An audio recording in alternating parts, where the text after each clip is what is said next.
Journey के लिए मुझे बिफोर 3 मंथ पहले ही मुझे ये सब सेट करना पड़ा। मेरे बहुत सारे ऐसे सेशंस हुए हैं जो मुझे मिसेस इंडिया आईएनसी के थ्रू मिले। मुझे स्किन ट्रीटमेंट से लेकर dentist, hair, everything like ramp walk training, everything. तो ये एक स्टेप बाय स्टेप सारी जर्नी को पार करते हुए जब मिसेस इंडिया के मिसेस यूनिवर्स के प्लेटफॉर्म पे जब जाना पड़ा, तो वहाँ पे ये 7 डेज़ का एक फंक्शन था। मतलब ओवरऑल ये सब कुछ वहाँ पे प्री प्लान किया हुआ था। फिर वहाँ पे हम लोग जब गए तो पहले दिन हम लोगों को मीट एंड ग्रेट हुआ, वेलकम डिनर था हम लोगों का फर्स्ट डे। फिर सेकेंड डे हम लोगों को सिटी टूर करवाया गया। रात में फिर हम लोगों को कराओके हुआ। उसके बाद में थर्ड डे हम लोगों को शॉपिंग के लिए लेकर गए। फिर उसके बाद में शाम में ऐसे ही लाइक लोग बैठे थे और बातें कर रहे थे। उसके बाद में 4 डे हम लोगों का जो हुआ वो हमारा डोमेस्टिक वायलेंस का एक फोरम था, जिसके ऊपर महिलाओं के ऊपर जो अत्याचार होते हैं उसको लेकर लोगों ने अलग अलग कंट्री से लोगों ने वहाँ पे अपने अपने थॉट्स रखे हुए थे कि कैसे लोगों के साथ में वो प्रॉब्लम्स होते हैं और कैसे उसे फाइट करना चाहिए, कैसे हमें आगे आना चाहिए। उसके बाद में नेशनल कॉस्ट्यूम का राउंड था और सबटाइटल अवार्डिंग था और उसके बाद था ग्रैंड फिनाले। तो ओवरऑल ये जो जर्नी थी 106 कंट्री के लोगों ने इसमें पार्टिसिपेट किया था। अलग अलग कंट्री के लोग जब अपने सामने आते हैं तो हमें पता चलता है कि हम कितने वेल हैं, हम क्या कर सकते हैं। इतने सारे कंट्री के लोग जब हमारे साथ पार्टिसिपेट करते हैं, कॉम्पीट करते हैं, तो हमको हमारा लेवल पता चलता है। बिकॉज हर कंट्री अपने अपने इसमें बहुत बड़ा है और हर कोई अपने देश को रिप्रेजेंट कर रहा है, तो हर कोई अपने इसमें बेस्ट है। तो बस मुझे तो अपना बेस्ट देना था। मोहिनी मैम का साथ था, मेरे हस्बैंड का साथ था, मेरी friend Megha Kapoor, she is also makeup artist, तो इन्होंने भी मेरा बहुत साथ दिया। तो जब आपके आसपास जब पूरा ऑरा होता है, जब आपको लगता है कि जब ऐसे लोग हैं तो जीत कर आना तो पॉसिबल था। तो बस मैं 3rd रनर अप बनी और साथ में मैंने बेस्ट आर्टिस्टिक नेशनल कॉस्ट्यूम का भी अवार्ड विन किया और सबटाइटल में मिसेस ब्रिलियंस यूनिवर्स का भी अवार्ड मिला मुझे। तो मुझे बहुत खुशी हो रही है कि मैंने फर्स्ट टाइम 45 इयर्स में ऐसा हुआ है कि फर्स्ट इंडियन जो 3rd रनर अप की पोजीशन पे आई है। तो वैसे ही हमने हिस्ट्री क्रिएट कर ली है, तो इससे बड़ी खुशी की और कोई बात हो ही नहीं सकती मेरे लिए। Thank you.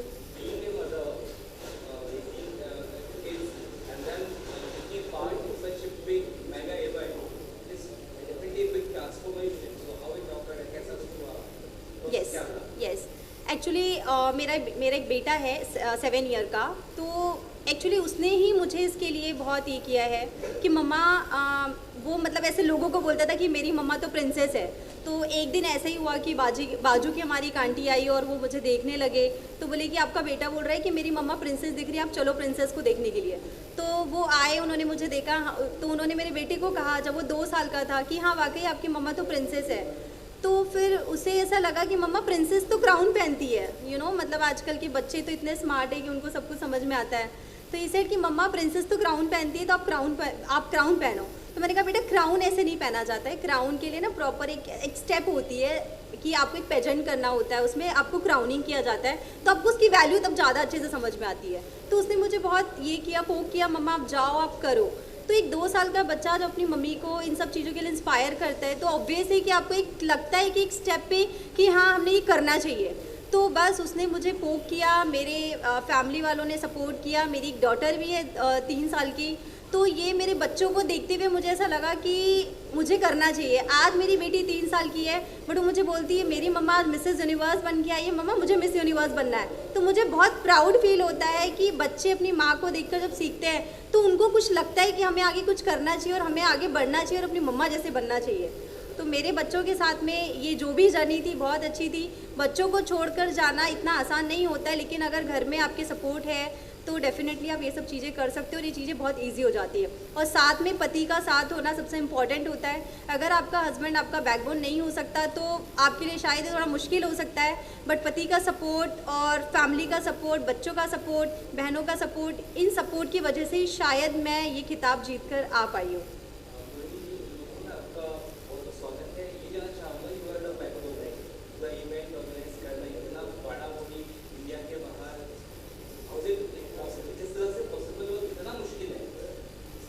सबसे पहले तो आप सभी का मैं स्वागत करती हूँ। थैंक यू, आप सभी समय निकाल के यहाँ पर आए। और बैकबोन, रीढ़ की हड्डी जो बोली जाती है, उसके पीछे एक कारण होता है। वो एक सबसे बड़ा सपोर्ट होता है। कोई इवेंट बोलो या कोई डेलीगेट बोलो या कोई टीम मेंबर बोलो, तो वो मेरा रोल है। और जहाँ तक बात इंटरनेशनल जाकर काम करने की है, अगर आपने मेरा इंट्रोडक्शन सुना होगा तो मैंने मेरी मैनेजमेंट की पढ़ाई लंदन से ही की थी। तो इंटरनेशनल जाना मेरे लिए एक्सपोजर लेना ही है, मेरे लिए ज़्यादा बड़ा चैलेंज नहीं होता। चैलेंज होता है कि वो कंपटीशन को एज ए इंडियन फेस करना, क्योंकि जैसे कि जोया ने कहा 106 कंट्रीज़ ऐसे कंपटीशन में पार्ट लेती है। वहाँ पर हमें इंडिया का झंडा लहराना ही है, इंडिया को गर्व महसूस करवाना है।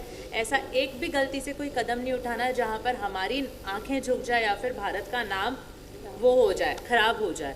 तो उसी जद्दोजहद में हम लगते हैं। शायद जो हमारे इंटेंशन रहते हैं, ठीक है, पर्सनल इंटेंशन तो रहते ही हैं कि हाँ हमें क्राउन जीतना है, हमें टाइटल लाना है, पर उससे बड़ा जो हमारा इंटेंशन है वो है भारत का नाम रोशन करने का। शायद ये जो इंटेंशन है, ये जो देशभक्ति की भावना है, ये हमसे सारे चैलेंजेस ईजिली पार करवा देती है। तो हाँ, ऐसे हो जाता है।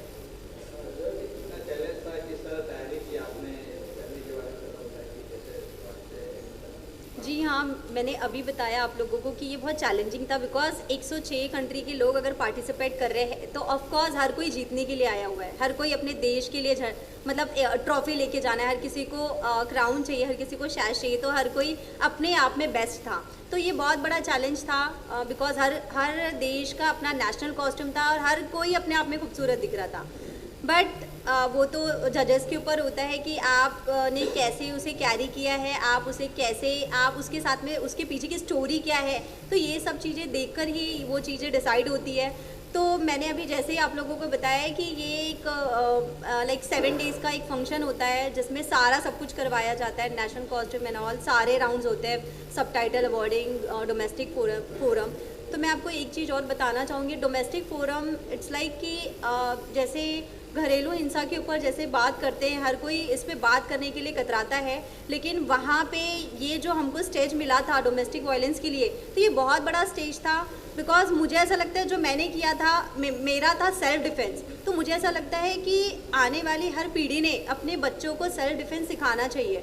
तो मुझे ऐसा लगता है कि शायद मेरा ये जो ये था, एक मेरा जो टॉपिक था, ये सबसे अलग था। बिकॉज हर कोई अपने बारे में बता रहा है, अपने घर के बारे में बता रहा है, अपने पति के बारे में बता रहा है, अपने फादर के बारे में बता रहा है, कोई आस पड़ोस के लोगों के बारे में बता रहा है, बट ये कोई नहीं बताना चाहता कि इसका सोल्यूशन क्या है। तो मुझे ऐसा लगता है कि इसके लिए सबसे बड़ा जो सोल्यूशन है वो है सेल्फ डिफेंस का।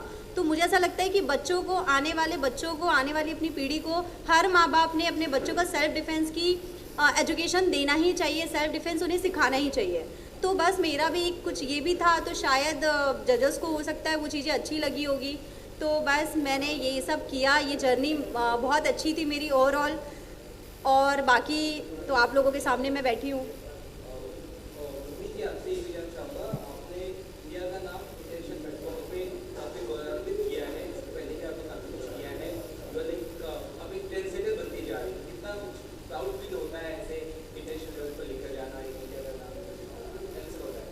मतलब बोलते हैं ना कि ज़िंदगी सफल हो गई ऐसा महसूस होता है।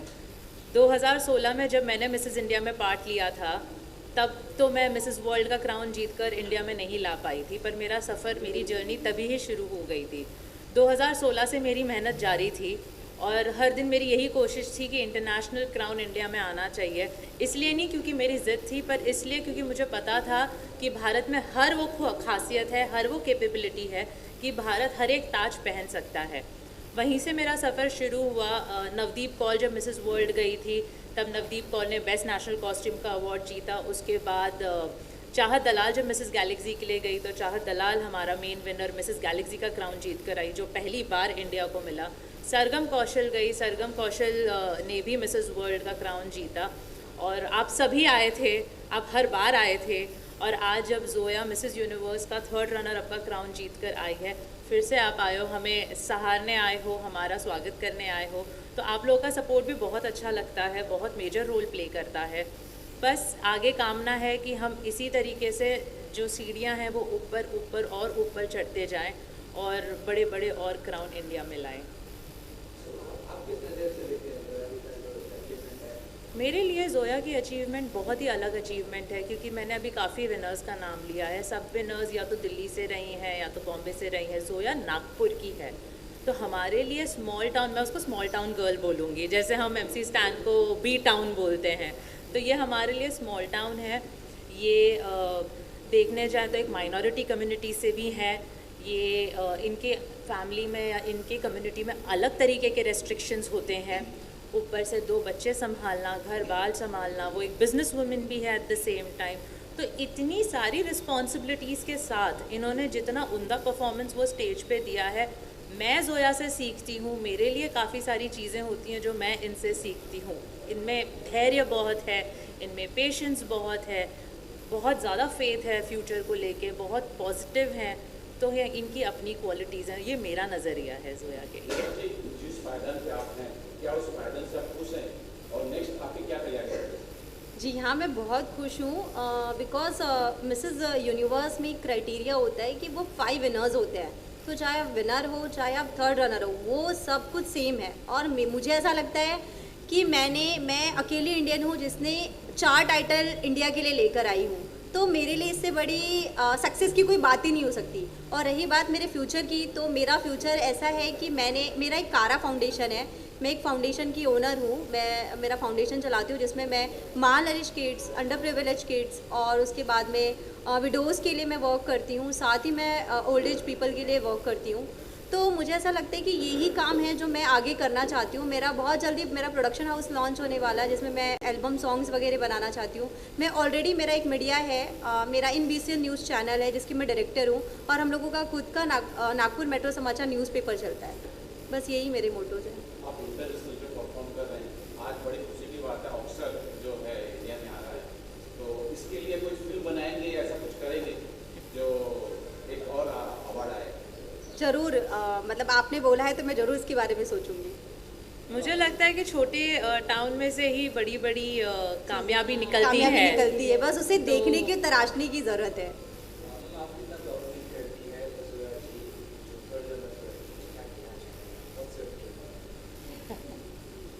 सबसे पहले तो आप सभी को मेरा नमस्कार। मैं मेघा कपूर अमेसर, अवधि से एक इंटरनेशनल सेलिब्रिटी मेकअप आर्टिस्ट हूँ। आज तक बहुत सारी सेलिब्रिटियों को मेकअप दिया है लाइफ में। करीबन 25 से 30 सेलिब्रिटियाँ, महिमा चौधरी, काफ़ी ऐसी बड़ी बिग सेलिब्रिटीज़ को मेकअप दिया, करिश्मा तन्ना, बहुत सारी हैं। पर जो प्राउड की बात बोले तो जब इंडिया के लिए आता है ना, जब इंडिया के लिए जाना है हमको कुछ करने के लिए, तो मुझे ऐसे लगा कि जब मैंने इनको काम दिया, हमने सोचा था कि होगा कुछ, जो भी होगा अच्छा होगा, क्योंकि हर कोई जीतने ही आया था वहाँ पे, हर किसी को ताज चाहिए था। जब हम इनको काम दे रहे थे तो मुझे ऐसे लग रहा था सारी फॉरेन कंट्रीज़ की एक से एक बहुत खूबसूरत सी वहाँ पे आई थी। और हमारा जो इंडिया का जब मैं स्किन देख रही थी ना, तो मैंने बोला नहीं, एक कलर मैं चेंज नहीं कर सकती।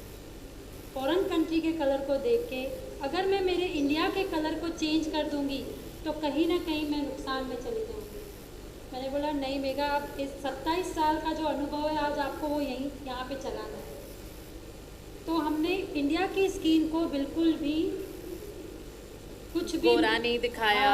गोरा नहीं दिखाया। हाँ। जो डस्ट की स्किन है, जो नेचुरल कलर है, उनको एज इट इज रखा। तो जब वो 25 में शायद खड़ी थी, अलग ही दिख रही थी ज़ोया। 25 जब टॉप वहाँ पे आ गए, उनमें से सिर्फ ये, आप जूम करके देखिएगा, उसमें सिर्फ ये अकेली बहुत खूबसूरत सी, एकदम ऐसा लग रहा है कि भारत माता खड़ी है। टॉप 5 में भी, जब टॉप 5 का भी नाम लिया तब ज़ोया अलग ही दिख रही थी। उसका स्किन कलर, क्योंकि सब बहुत ऐसे गोरी गोरी दिख रही थी, ज़ोया अलग से ही दिख रही थी हमें। बहुत खुशी हुई इनको काम देने में। और जब हिंदुस्तान का झंडा हमने लहराया हम तीनों ने, तो सब शब्द नहीं।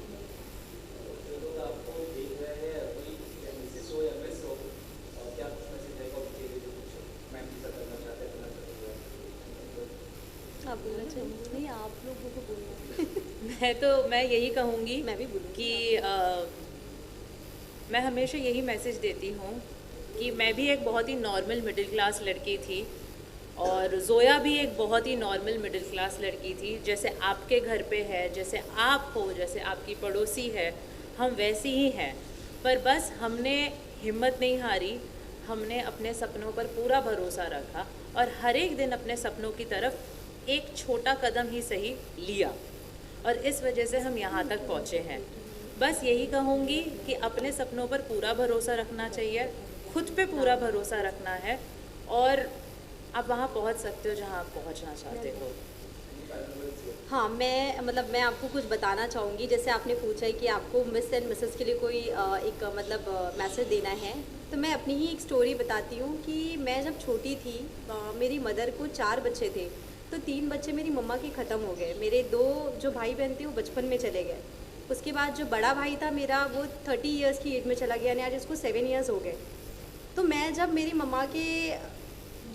मम्मा जब प्रेग्नेंट हुई, तो मेरी मम्मा ने सोचा कि मेरे पापा थोड़े से अल्कोहलिक थे, तो मेरे मम्मा को ऐसा लगा कि शायद मेरे पापा हमारी परवरिश नहीं कर पाएंगे।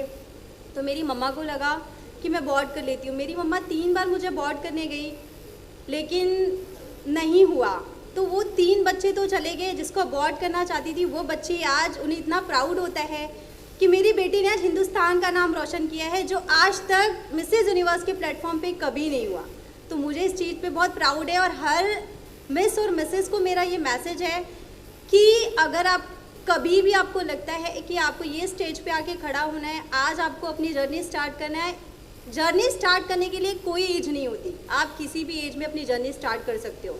आप मिस हो, मिसेस हो, आपके अपने सपने हैं, आप अपने सपनों को देखो आप क्या कर सकते हो। चाहे वो ब्यूटी इंडस्ट्री हो, चाहे वो कोई बिजनेस हो, चाहे वो एक सॉफ्टवेयर इंजीनियर हो, चाहे वो हार्डवेयर इंजीनियर हो, कोई भी हो, बस लड़कियों ने अपना एक अस्तित्व बनाना है, एक स्टेप लेना है और अपने लिए काम करना है और अपने नाम को रोशन करना है। बस मैं इतना ही कहना चाहूँगी। Thank you so much, thank you.